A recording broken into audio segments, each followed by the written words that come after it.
phone records, financial and location data, Prism, Tempora, X-Keyscore, Boundless Informant. Hey y'all, Scott Horton here for offnow.org. Now here's the deal. Due to the Snowden revelations, we have a great opportunity for a short period of time to get some real rollback of the national surveillance state. Now, they're already trying to tire us by introducing fake reforms in the Congress. And the courts, they betrayed their sworn oaths to the Constitution and Bill of Rights again and again, and can in no way be trusted to stop the abuses for us. We've got to do it ourselves. How? We nullify it at the state level. It's still not easy, but the Off Now project of the 10th Amendment Center has gotten off to a great start. I mean it. There's real reason to be optimistic here. They've gotten their model legislation introduced all over the place, in state after state. I've lost count, more than a dozen. You're always wondering, yeah, but what can we do? Here's something important, something that can work if we do the work. Get started cutting off the NSA support in your state. Go to offnow.org. All right, you guys, welcome back to the show here. I'm Scott Horton. This is my show, The Scott Horton Show. And our next guest today is Nebojsa Malic. I think I always said it wrong, but now I think it's supposed to have a CH sound at the end. Yugoslavia's Lessons Learned, not by America, by Russia, is his latest article at antiwar.com. Welcome back to the show. How are you doing? Thanks, Scott. I'm doing well. Thanks for having me. Very happy to have you back on the show. It's been way too long. And did I finally say your name correctly? Yes, you did. Okay, good. Because I saw the guy on RT say it, and I thought, oh, you know, I've been saying it wrong. Anyway, these things happen. Sometimes get it wrong, which is kind of funny. Yeah, these things happen all the time on this show. But anyway. So, let's talk about this piece or the events on the ground going on right now in Ukraine and what it means to the Russians as well as to the Americans. Very important. I guess, first of all, could you give us an update? I saw that on CNN this morning, they had at least a crawl saying that they had announced that they were going to have some kind of talks between, I'm not sure which sides of the conflict, which all sides were to participate, but apparently they were going to try to have some kind of talks to see if they could, start winding down the tension rather than continue ratcheting it up. Have you heard anything about that? I have. My impression is that any sort of talks now are going to be too little too late. I'm getting really strong flashbacks to about 20 years ago and the events in Yugoslavia back then, when it was a very similar set of things. First of all, the then European Union, which was still the European Community, basically told the government of Yugoslavia at the time, don't you dare use force to keep the country together, which, from a libertarian standpoint, yeah, it makes sense. And they sent the same message to President Yanukovych back in November and December and January. And now that this coup government has taken over in Kiev, which was never elected by anybody, has zero legitimacy except in Washington and Brussels, now the message is use force to keep the country together because, again, it doesn't matter what is done, but who is doing it to whom. And so back in the 90s, when Croatia seceded from Yugoslavia and declared independence and was recognized by Germany, the government in Croatia was given a green light to use force against its population that refused to recognize this particular state of affairs, and mentioned that, keeping in mind events of the 1940s, and this is pertinent to the situation in Ukraine as well, because, again, the current government in Kiev is directly the heir of people who were allied with Hitler in the 1940s. The people in Croatia that objected to this declaration of independence and their rights being trampled were declared terrorists and separatists and so on and so forth, and the Croatians sent the police and the military against them. Now, in 1991, this attack failed. In 1995, with the support of the United States government, military trainers, all sorts of imported weaponry, propaganda, and NATO air support, it succeeded. And I'm guessing that the strategy that's being implemented in Ukraine right now by the same people who were in charge of these things in the 90s, the Clintonites who are back in the office, that's the strategy they're trying to follow. So declare these people in the east and south of Ukraine terrorists and separatists and, Russian aggressors and this and that, and then have them obliterated through the anti-terrorist, quote-unquote, actions. The problem is, again, this happened back in the 90s in Croatia. Most of the American public doesn't remember this anymore. The Russians remember. They know exactly what the plan is, and they know exactly how to counter it. And they have been countering it for weeks. And Moscow didn't do anything of any of these expected things and predicted things in the American media or the foreign policy establishment's regular column spaces. Everybody was saying, well, the Russians will surely roll in with the tanks. They haven't. And they continually keep stumping the Washington foreign policy establishment because they're refusing to play by the script. They have their own script. And what their script is, that's the hard part to figure out. But they're definitely not following along the plan, the scenario, the screenplay that is written in Washington. And this is what I try to point out in the article, that they have been studying the lessons of Yugoslavia, where the American public and the U.S. foreign policy establishment that actually is responsible for a lot of the things that happened in Yugoslavia in the 90s, they've never learned anything from it. Mm-hmm. Yeah, and well, so they're just trying to copy it.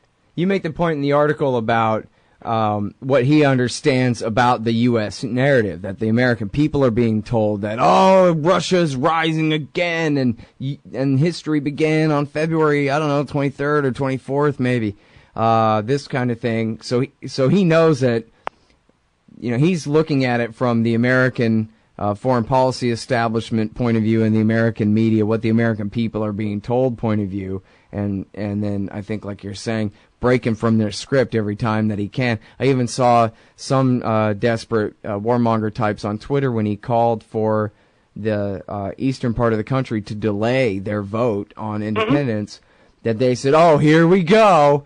Like, well, what? How's that play into your narrative that he's trying to hurry it up and break off the East or whatever? It doesn't matter. It's just their narrative somehow keeps shifting. That's the point. Their narrative keeps shifting because, again, it doesn't matter what he is or isn't doing. He is doing it, and therefore it must be evil. Yeah. In this particular wrong-headed, this is the whom logic that Lenin articulated all that many years ago, and that supposedly the United States spent the entire Cold War fighting against, and here we are championing it around the world. That's the biggest absurdity of everything today. Yeah.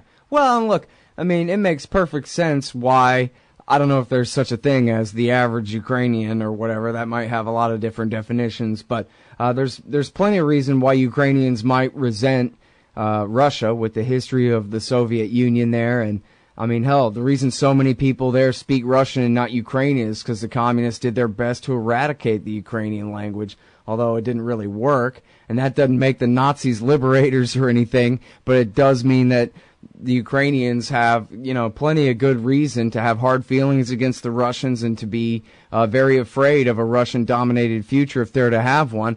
But still, all of that is just all the more reason to blame the American empire for pushing things this far, as Ray McGovern calls it, one regime change too many.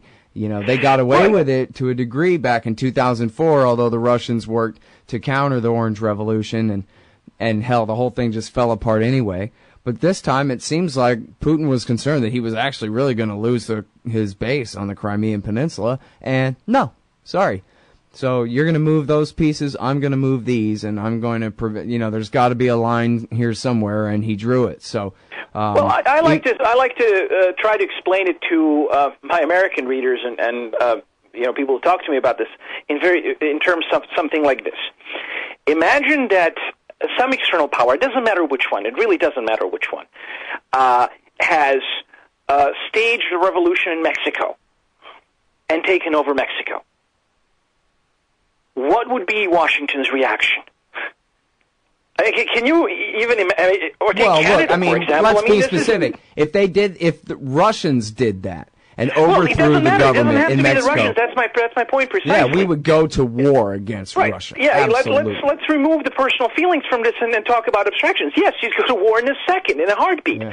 In fact, use Canada. It's an even better example. What would you do if they tried to overthrow Canada, and then they hired a bunch of Nazis to start up a civil war against anyone who resisted their putsch government in Ottawa? Precisely, and that's, people don't realize, a lot of American readers, my American readers aren't aware, because all the history they've learned was from the movies in which, the the Nazis were defeated by Private Ryan and his merry pals, and certainly there was a lot of bravery and a lot of effort and a lot of credit to go to these brave men.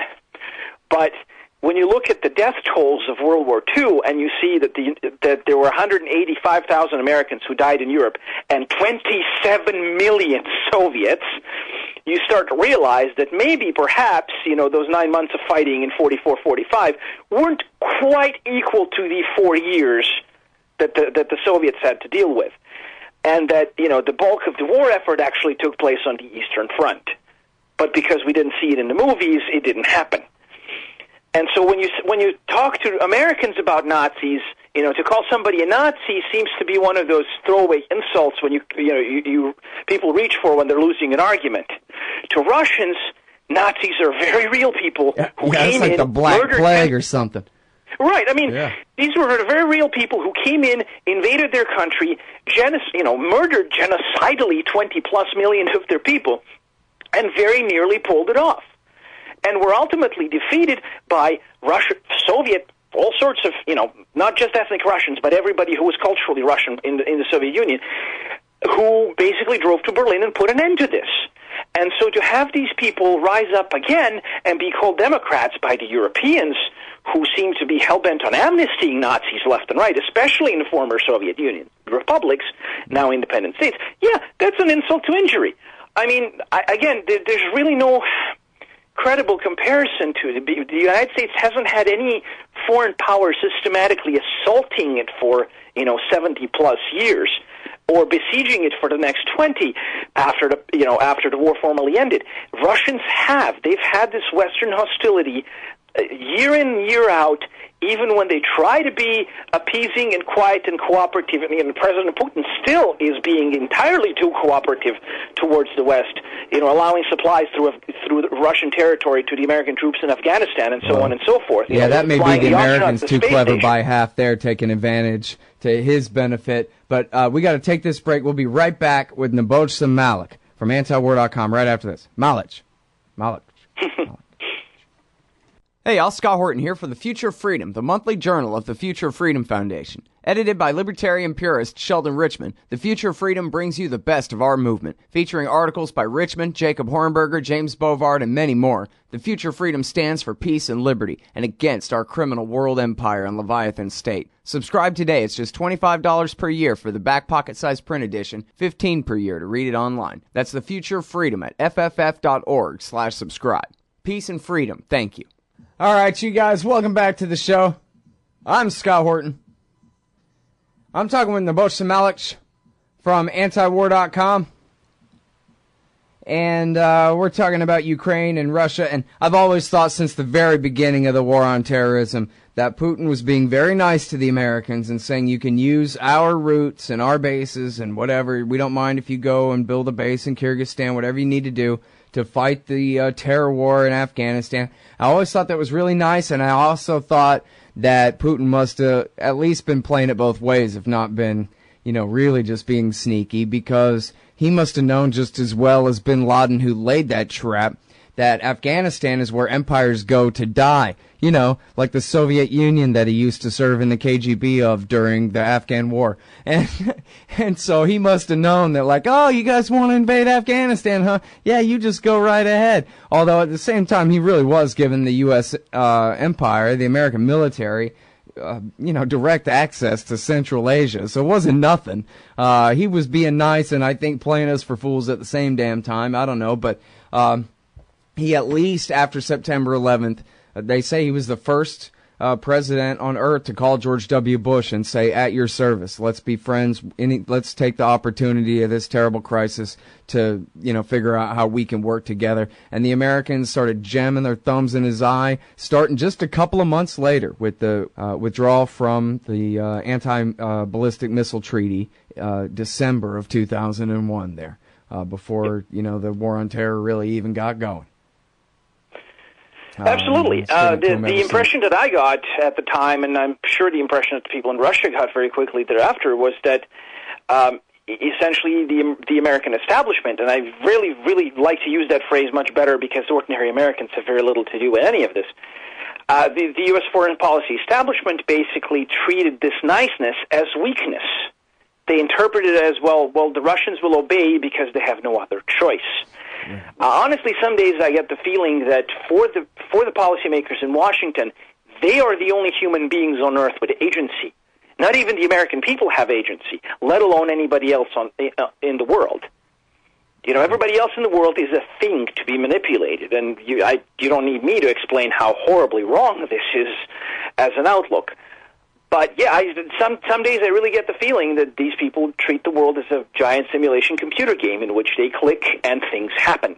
And obviously things don't happen that way, and never happen that way, and never will happen that way. Even though, just to look, you could be anyone in the world, and just look at Boris Yeltsin and look at Vladimir Putin and know that whatever exactly his game may be, he means business. He's not some pushover, idiot. Absolutely. And to whatever degree he has power, he's going to be, very familiar with just how much power he has and how he can get away with using it. And is not the kind of person that you can take advantage of because he's so drunk all the time, et cetera. Right. I mean, the Yeltsin regime was essentially a puppet government run from the U.S. There's a mountain of evidence. They've even made a movie about how American consultants got Yeltsin reelected on a fraud in '96. This is one of those, we're not hiding it, we're proud of it. And that's seemingly okay. In this country, if somebody tried to do the same thing with U.S. elections, they'd end up in jail, or at least I hope they would anyway. The numbers don't lie. The reason Putin has an almost plebiscitary support of the Russian people, with his approval ratings in the high 80s last time I checked, is that under Yeltsin, the Russian life expectancy was plummeting. There was rampant alcoholism and drug use and prostitution and crime, essentially a total collapse of social order. Under Putin, all of these trends have been reversed. Not only their GDP and macroeconomical statistical indicators, but real life quality of life for ordinary people everywhere has gone dramatically for the better. Well, and a lot of that has to do with the terror war driving the price of oil up by 3 or 4 times as well. Somewhat, but also the whole notion of shutting down the oligarchs that had been plundering the country mercilessly throughout the Yeltsin era. Essentially, he stopped the whole spread destruction that one Western journalist actually called the rape of Russia.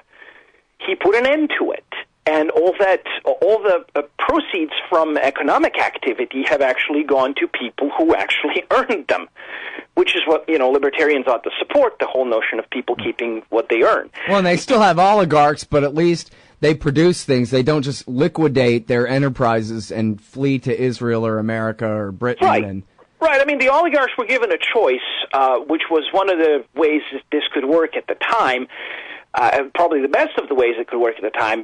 Basically, either, stay out of politics and you may be allowed to keep your plunder, or go into politics and you will lose everything and you'll end up in jail, or, reinvest some of your assets, so to speak, euphemistically, into the country, and we can work together. And there's been people who chose any of the above options. Khodorkovsky ended up saying, "No, screw you, Americans are backing me. I'll see you gone," and then he ended up in jail on absolutely proper charges of tax evasion and corruption and whatnot.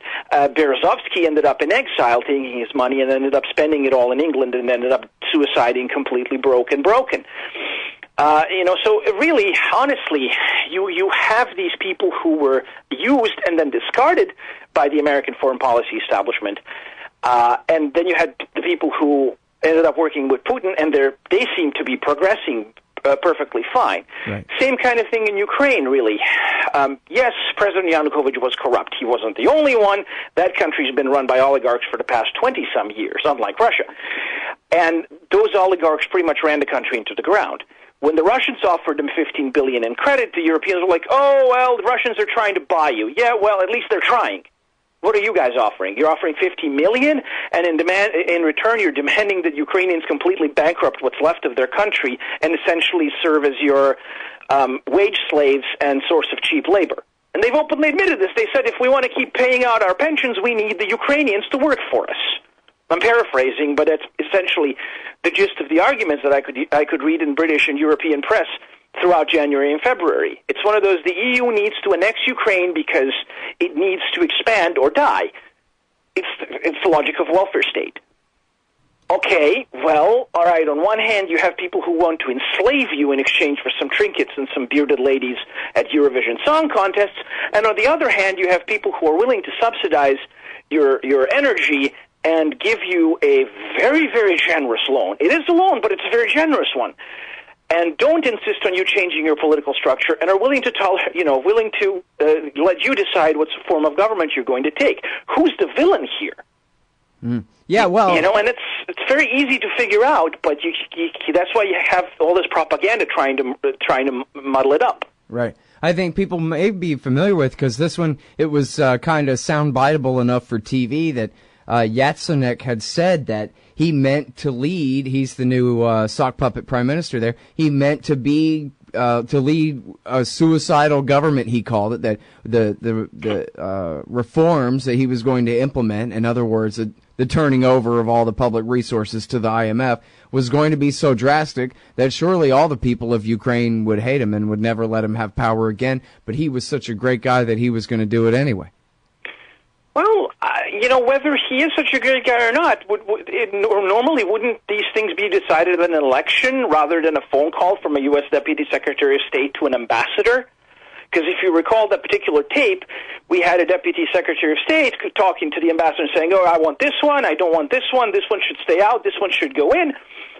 Shouldn't the people of Ukraine have their say about that, about who runs their country? And also, speaking of these IMF reforms, every time and this applies to even those infomercials late at night when people tell you, oh, I've made millions of dollars doing this.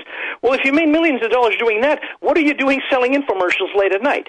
If it's working so great for you, why don't you practice it? Same thing about these IMF and World Bank reforms. If they're so fantastic for everybody in the world, why aren't they practiced in the West?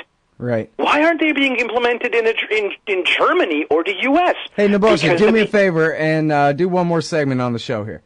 Sure. All right, hang tight through this break. We'll be right back, everybody, with Nebojsa Malic from antiwar.com.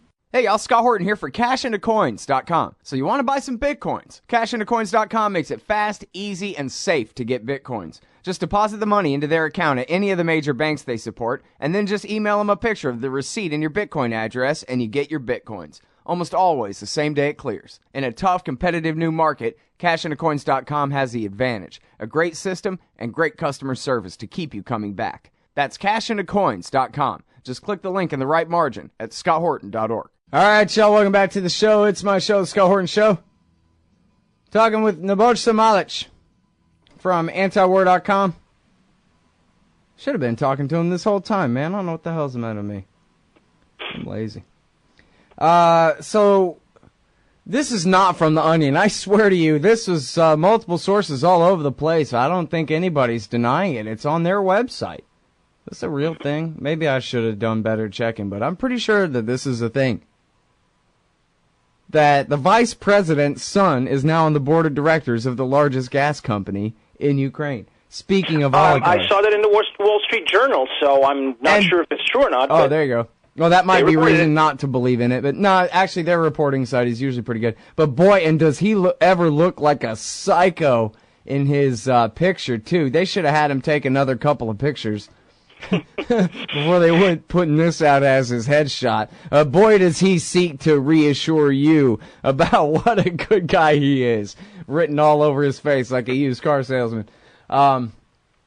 I almost can't believe it. I have to start speculating, Nebojsa, about the conversation in the Biden household about this. Do you think anybody's going to notice? Yeah, sure, but what are they going to do about it? Nothing, right? Bah, ha, ha, and that kind of thing. Or else, how could this happen? I mean, in what universe am I living where the vice president's son when they're still really in the middle of their big sloppy coup d'etat here. I mean, they've only consolidated half the country, if that, and they're already moving the vice president's son in to run the oil company over there. Well, I'm really just kind of curious as to what sort of oil company he means to run without the actual oil, because that all seems to be in possession of the Russians. See, that's what I was thinking. What's he going to do? Tell them that the pipeline should go this way, not that way? Yeah, about that. It's not Pipeline Tycoon. Again, the life is not a video game. I heard of that too, and my first thought was, yeah, that's not going to look suspicious, ever. I don't know what they're thinking. Maybe all these Americans are KGB, and this whole thing is a plot to transfer a bunch of tax money to Russia by way of Ukraine. Yeah, I'm pretty sure that this is all evil Vladimir Putin's mega plot, and he really controls the U.S. government, is high up on the list of theories. It just seems like everything they do ends up redounding to his benefit, so. Yeah, well, I mean, it's just trying to keep it simple, that's all. Well, when your enemies seem to be the perfect fusion of arrogance and stupidity, one has to be really incompetent not to take advantage of this. Right. And honestly, if half the stories that are told about the man are true, he is everything but incompetent. I don't know. I mean, I really am getting this, a message of just unbelievable arrogance, unbelievable stupidity, and complete lack of understanding how the world actually works coming from Washington. Throughout this crisis, time and again, I was thinking, okay, if they really wanted to stop this thing, they can do this right here, right now. Why are they doing this? And every time they keep escalating the crisis. And the conclusion that is staring me in the face, no matter how uncomfortable, is that these people really want to provoke World War III. I don't know why. I mean, they think they can win it. Maybe, I honestly don't know. I'm wondering if there's a pilot on board the plane here. Who's actually in charge of this policy? Is it the president? Is it the State Department? Is it somebody within the State Department? Is it somebody not in the State Department at all, but at the Council of Foreign Relations? It's very difficult to tell because the stupid just keeps getting worse. Yeah. Well, speaking of the Council on Foreign Relations, I actually have the clip here somewhere, don't I? Of, it's way too long to play, but the editor of Foreign Affairs went on the Colbert Show and explained that, while we have, and this was on February the 23rd, while we had Putin looking the other way at the Olympics, we've run off with this country, he, and this kind of thing. And now he was on a comedy show, but basically that was the depth of the planning here. Like you said, the stupid is really, it's the short-term thinking here, right? What would play well this week. It's the incentive structure, the economics of government office holding that, I can't let Kerry look like a tougher guy than me this week, so I gotta do this, I gotta do that. And the long-term consequences for the country and the planet be damned. So they probably don't want World War III, but they're just not even thinking that far ahead, like, oh, come on, that's not gonna happen. So, they'd probably even just dismiss it if it came up. Right. I would say I would try to soundbite characterize this as cartoon villainy posing as policy. Yeah, it's pretty bad. That's really the best explanation. Here's where we get into the cartoon villainy for real, is the legacy of these Nazis. And I think, again, like you said, people have, in America, they never teach us the Eastern European history of World War II. We learn about the Pacific, and we learn about D-Day and that kind of thing, Italy. We don't learn about, what happened over there and that kind of thing. But now, this is a very real thing in their history and this whole time. And, of course, I guess I could see how under Soviet domination, the most extreme right-wing types would be the resistance. And, in fact, there was a great interview with an author in The Nation. I think it's Stephen Cohen in The Nation, interviewing the author of a book about how, I don't know if this was exactly part of the stay-behind programs and Gladio and all that kind of thing, but, something on the order that the American CIA had been in touch with these Nazis all through the Cold War era. And they formed the core of the resistance to the Soviet Union, and they're still proud Nazis with proud SS symbols and all these things that Americans couldn't conceive of still being real. I mean, these guys are walking around with 88s, which stands for Heil Hitler, Yeah, no, they're the real thing. I mean, they have torchlight parades. They engage in casual anti-Semitism. All these really reprehensible Nazi things that, and they get tossed out as Russian propaganda, but they're very real. This is not Russian propaganda. You couldn't make this stuff up. The problem I have with a lot of these things on top of, these people being Nazis is that, for example, Poland, which is basically a colony of the U.S. when it comes to foreign policy and anti-Russian sentiment, they seem to be backing this current regime, even though the Ukrainian Nazis in World War II killed a whole bunch of Poles in what is today Western Ukraine. This is one of those things of acting against your own national interests that baffles me. Then you have the situation, as you mentioned, there are actually documents showing how all these survivors of the SS and various Ukrainian Nazis then managed to escape to the West in 1945 rather than being turned over to Stalin like a lot of Russian prisoners of war. They were evacuated by the British government into the UK and Canada, and I guess quite a few of them ended up in the US later because essentially the Catholic Church said these are good Catholics and great anti-communists, please protect them. Not to point any specific fingers at specific people and bring up any other debates here and then go off topic. But obviously, yes, this was part and parcel of the whole post-war, pre-Cold War preparation, including Gladio. So let's see whether we can use these Nazis. The whole policy turned on a dime. Because again, and I can somewhat understand this, both to the British and the Americans, the Nazis were something that was happening to other people. Their own home soil never really got invaded in a meaningful way, whereas, the French, the Poles, the Russians, Yugoslavs, they all had very visceral experiences with the Nazis themselves, very directly. And so, the whole notion of Nazi, neo-Nazis and traditional Nazis even, serving as allies of the United States and NATO in Europe today ought to give anybody indigestion, and the fact that it's so easily accepted by the foreign policy establishment and the media really ought to tell you something. Yeah, I mean, Dan McAdams, and a few people have written about this, but Dan had this write-up and I guess this is in your article too, but anyway, there's so many quotes of the American media covering the burning, basically the Waco massacre of Odessa there. Mm-hmm. And covering it, all of them, and so obviously, so badly, like they were in a real hurry, Nebojsa, talking about, just switching to passive voice, where all of a sudden a fire broke out, or, this kind of talk, where, no, wait a minute, some Nazis burned some non-Nazis, that was what was going on there was a fight, and the Nazis started a fire and murdered a bunch of people, so these fires... and then the fire killed the people. No, you mean they were murdered by fire by the people who murdered them, right? That's what you're trying to say. Right. And that's the AP and the NBC and any, I don't know if TV mentioned it, but this is at least their online articles and all of that. All of them refuse to just say, and the Nazis who support the same regime that America supports in Kiev were the ones who murdered them all.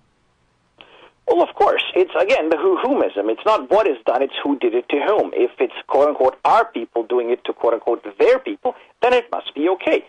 I saw the same thing, and I wrote about the same thing 10 years ago in Kosovo when the ethnic Albanians, some 50,000 of them, launched a 3-day, 4-day pogrom of the ethnic Serbs.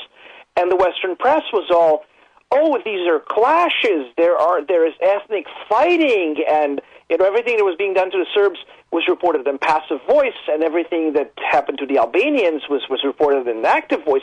And you can just tell, if the careful newsreader can really tell what's the truth by just observing the way it's being reported. Right. Absolutely. So it is essentially a script, and they plug in the names, or don't, as the case may be, in effort to conduct what they call perception management. Yep. And it's disgusting, and it's nauseating, and yet it keeps happening. Yeah, and they can just switch which country they want to go to war with week by week by week. We're down in sub-Saharan Africa now. Eastern Europe, I don't know what you're talking about. We're ready on a whole new crusade here. Right, and whatever they want. When he wrote... Oh, man, I'm sorry. We're out of time now. Thank you very much for your time, Nebojsa. It's great to have you back on the show. Thanks, Scott. Take care. All right, that's Nebojsa Malic, everybody. He's Malic. He's at antiwar.com. And yeah, there's a malware thing today, but it'll be fixed soon. So anywhere, check him out there in the columnist section at antiwar.com. Hey, y'all, Scott Horton here for wallstreetwindow.com. Mike Swanson knows his stuff. He made a killing running his own hedge fund and always gets out of the stock market before the government-generated bubbles pop, which is, by the way, what he's doing right now, selling all his stocks and betting on gold and commodities. Sign up at wallstreetwindow.com and get real-time updates from Mike on all his market moves. It's hard to know how to protect your savings and earn a good return in an economy like this. Mike Swanson can help. Follow along on paper and see for yourself. wallstreetwindow.com. You hate government? One of them libertarian types? Or maybe you just can't stand the president, gun grabbers, or warmongers. Me too. That's why I invented LibertyStickers.com. Well, Rick owns it now, and I didn't make up all of them, but still, if you're driving around and want to tell everyone else how wrong their politics are, there's only one place to go. LibertyStickers.com has got your bumper covered. Left, right, libertarian, empire, police, state, founders, quotes, central banking. Yes, bumper stickers about central banking. Lots of them. And, well, everything that matters. LibertyStickers.com. Everyone else's stickers suck. Hey, all, Scott Horton here to tell you about this great new project, Listen and Think Audio at listenandthink.com. They've got 2 new audiobooks read by the deepest voice in libertarianism, the great historian Jeff Riggenbach. Our Last Hope, Rediscovering the Lost Path to Liberty by Michael Maharrey of the 10th Amendment Center is available now. And Beyond Democracy, co-authored by Frank Karsten of the Mises Institute Netherlands and journalist Carl Beckman, will be released this month. And they're only just getting started. So check out listenandthink.com. You may be able to get your first audiobook absolutely free. That's Listen and Think Audio at listenandthink.com.